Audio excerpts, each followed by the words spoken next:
Well, it was post 2008. I was looking at what I should and could put my efforts into, wanted something that was long term and sustainable. And of course, I suppose, like everyone in many ways, I wanted something where I could nearly guarantee success, or that the dice were loaded in my favour.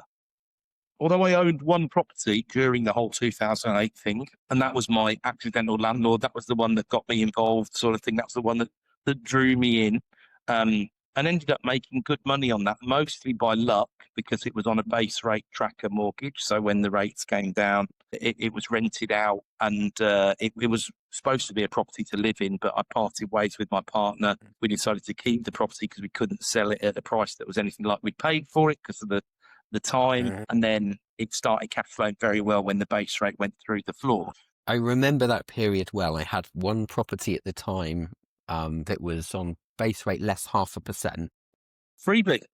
Well, they were actually taking 19 pence per month off of the capital sum. And Cost them more to produce the statement every year. Yeah, and I was renting it for 1,200 quid. And so it was great times, but, definitely not by design. So Yeah. I'm aware of some who had like 0.75% discounts and things like that, so they were actually getting paid. If the clause wasn't in there not to pay them, they were getting paid every month. Yeah, By the crazy bank. time. What a position. Yeah, crazy times. Yeah.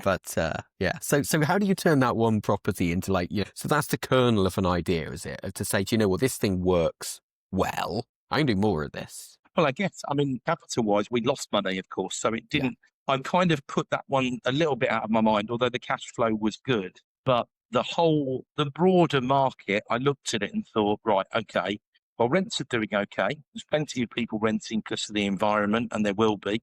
And now looking back, I see that I was sort of halfway through a huge wave of growth in the PRS at that time. It was absolutely blowing up completely. But I noticed that with a bit of guile and just buying through estate agents, I was managing to pick stuff up at the same sort of prices they traded at in 2004 in 2012. So I simply thought, well, if I've had 8 years for free here, sort of thing, if you follow that logic, and it wasn't like they were 2007 prices, they were 2004 prices. I thought, well, if there's good yield, of course rates were low and they were coming down. The bond yields were coming down at the time, although the base rate obviously stayed stable for a very long time. Well, what's not to like? There was margin, there was capital growth to come back. It's every time there's been, what did I look back at? Things like what had happened in the 90s, because, I'm an economic historian, I suppose, in these situations. And the way that property had moved in terms of values over the years, it looked like a nearly sure thing sort of bet, really. So I thought, right, well, that looks like it's for me. How do you do it? How do you go about it? Remortgaged my house to get some deposits together, spent them really quickly on buying properties, and then I had no money. So then I had to start learning how to do it with no money, a bit of cash flow, but capital was very, very weak. So that's what sort of started me on the road to partnering with people. Learn from people who've been there and done it. Real investors, real lessons. ypn.plus.